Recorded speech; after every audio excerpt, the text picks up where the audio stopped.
Ye have heard that it was said by them of old time, Thou shalt not commit adultery. It is the property of a Pharisee to abstain only from the outward crime. Men are very often less inquisitive to know how far the will of God extends, that they may please him in performing it, than how far they may satisfy their lusts without destroying themselves by an open violation of the law.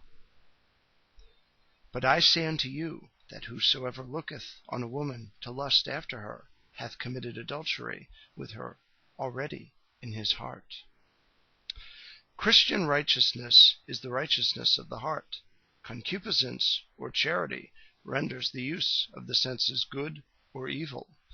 If voluntary and deliberate looks or desires make adulterers, how many persons are there whose whole life is but one continual adultery, which they commit even at the foot of the altar?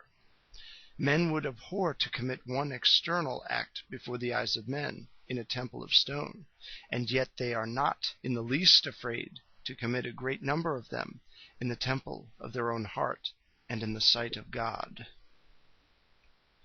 And if thy right eye offend thee, pluck it out, and cast it from thee, for it is profitable for thee that one of thy members should perish, and not that thy whole body should be cast into hell. Sometimes pride or fear keeps us from giving the outward scandal, which causes the fall of our neighbor.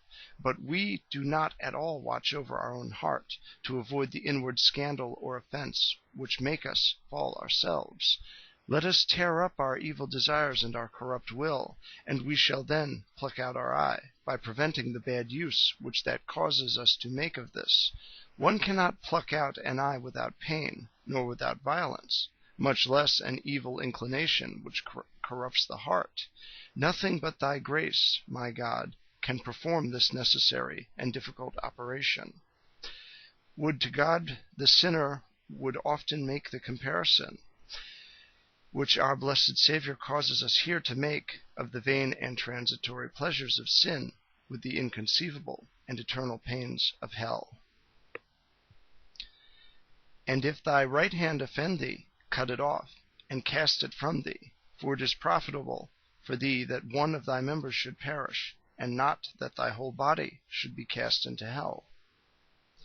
This is to shut the gate against the enemy, namely, to shut our senses against dangerous objects, to avoid the occasions of sin, and to deprive ourselves of that is most dear to us, in order to save our souls. Men often part with the members of the body at the discretion of a surgeon, that they may preserve the trunk and die a little later.